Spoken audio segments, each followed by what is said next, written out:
Hello, my name is Zachariah with Old Man Gaming, and welcome to Pitch or Die. We're back, episode 7. I did take a week off in there. Sorry, guys, life got a little bit rough, but I am back, and I got a crazy difficult pitch today.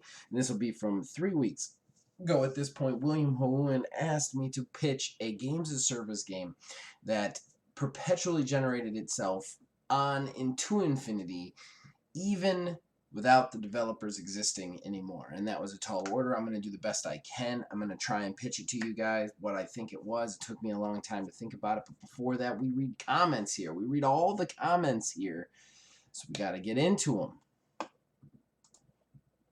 All right, first and foremost, William Houin commented again. Now, last pitch, just so that it was a reminder since I missed a week, was I pitched the WWE RPG game as a BioWare project, and William Houin had this to say, "Hi!" Exclamation point. I think BioWare is a great pick for this one. I totally believe that your pitch could work. It's actually a great idea. Remember Jade Empire, parentheses, not really similar to your pitch, but it was like a Kung Fu RPG that worked so well. Now, now you know me, I'm not too into wrestling at all, so at first glance, it doesn't speak to me much, but if someone would want to get me into wrestling, this would be their best bet for sure. Great pitch. Cheers. Thanks, Will. I appreciate it. I do remember Jade Empire. I played Jade Empire. There was some things I loved about Jade Empire and some things I hated about Jade Empire, but all in all, yes, I think BioWare, if they got to their roots, could really make something special with this. And note to self, I got to get BioWare to create a wrestling RPG so we could get you into wrestling. Then Jason commented and said, I still want to see Candyland Snack Apocalypse, where the potato chip plague infects the Desinins and you must survive, build a base, recruit others to help defend yourself against hostile Candylanders and infected chipheads alike. I love this. I love this idea, and this is definitely going to be the pitch after this one when I come back to this. If I get to do it next week or the week after. So, Jason, great pitch. We'll be back to that. But now it's time to get into our pitch. Our pitch today. This crazy games and service game. So let's get into it. First, we got to name this one since it's not based on any normal franchise. I'm not going to base it on any normal franchise out of there. It's got to be a fresh one. And I'm going to call it Project Infinity for the sake of this pitch. Now, again, the mission was a games as a service game that could perpetually generate itself without the developers even required to be around. And he specifically said not just make it open source. Now, I'm going to cheat a little bit, but we'll get into that. First, I got to pick the developers. Who do I pick to develop this crazy-ass game? Well, this is going to be a sci-fi game, so right off the bat, we're going to pick Hello Games. That's right, makers of No Man's Sky. This game is going to need perpetual generation out the butt, so we're going to need a couple of good companies that do procedural I keep saying perpetual. Procedural generation out the butt. Hello Games, No Man's Sky is absolutely a procedural generation Bible. Like, it is just, you look at that game and that's how to do it from start to finish, at least on the objects appearing in the world sort of thing. Plus, they hit the space pretty well. I mean, after all the updates, not its original game, but where it's standing now, they hit the space combat really well, and they could do the third-person action really well, which I think this game needs to be. But I don't think that's the only company. I think that they need somebody else to really help out and somebody else to really give them money. So this is kind of my crazy pick. I think this is going to be a double. I think Hello Games and World Walker Games will work together. World Walker Games, you're probably not familiar with them. They make Wildermyth. Wildermyth is a CRPG, hand-drawn graphics, because they are a very indie studio. This game's about $20. I urge anybody to go get it if they're interested in CRPGs, fantasy, or procedural generation, because World Walker did something that, in my opinion, no other procedural generation company did. They procedurally generate handwritten stories based on procedurally generated characters in the game. So depending on the characters that pop up in your world, those are the stories that may or may not actually entertain the character. And they do that with hand-drawn comic books that generate based off the character's specifics depending on who they are when they come around. Now, it's very indie, it's very low key, but if you give them a ton of money and the resources that Hello Games has at its disposal, you could make something really special here. You could use their gift of story and add that into the procedural generation of Hello Games, because this game needs procedural generation, and not just on a base level. I think what you do with this game is you craft a universe, just one universe, instead of Hello Games' usual perpetual, like, constant growing universe, just one universe, and you really craft it down to the letter. You need like 10, 13 planets in there. This is definitely a space sort of thing. And then what you do is you come together with World Walker Games and you decide a procedurally generated thing that procedurally generates content for massive users. I mean, this is games as service, so it's got to be a multi-user dungeon. Not a dungeon, but MMO, you see what I'm saying. Now, kind of akin to Destiny, that's how it'll work, but you'll have the full-size planets from the Hello Games, like those full-size planets, to kind of run around, build houses on, all that fun stuff.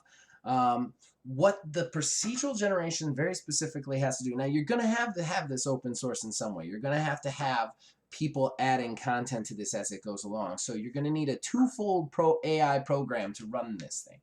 And that AI procedural generation program is going to do these two things. It's going to, take submissions from players who submit new storylines or new story arcs or new events, and then decide whether those work and place them into the game or not. Or what they're going to do is they're going to take data. It's going to just constantly be running data on the players, what they're doing, how they're doing it, how they're trading, how they're fighting, what they're fighting, where they're fighting. And then it's going to generate content based on that information.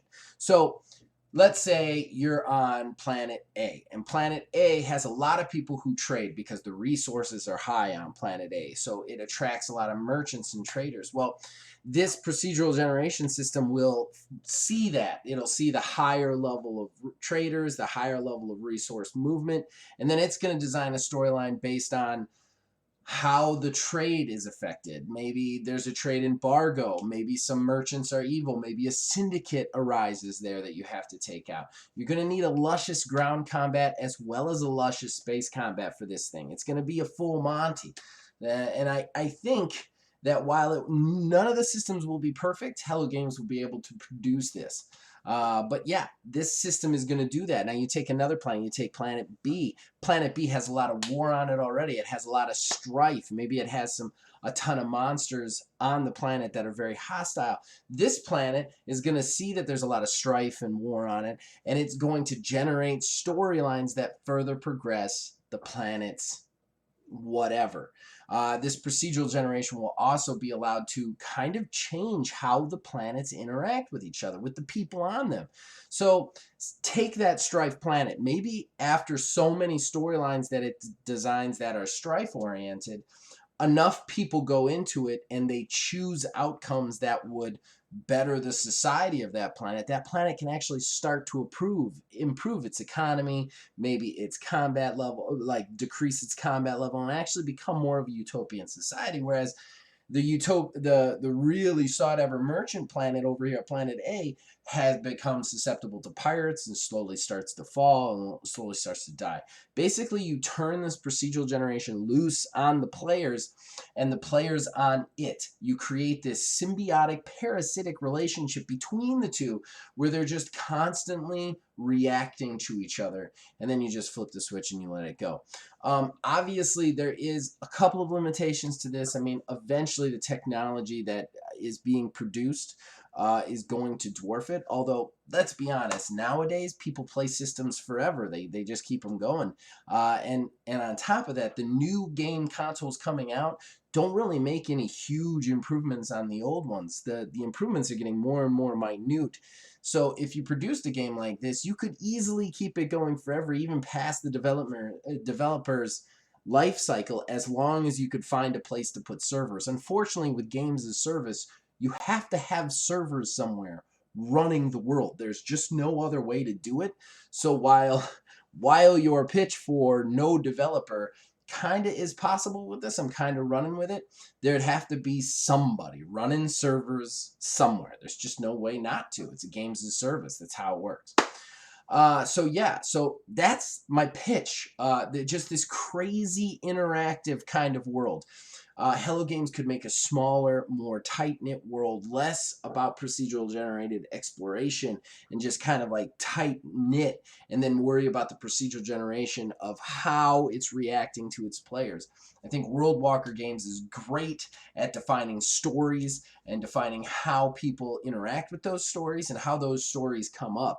So I think those two companies together with all the money of Hello Games and all the knowledge and creativity of World Walker could really create something interesting here, and a space odyssey that you could live in for years and years and years and years and years to come. So yeah, so that's my pitch. I don't know, Will, did I hit it? Did Project Infinity hit what you were looking for, or did I fall short? You be the judge.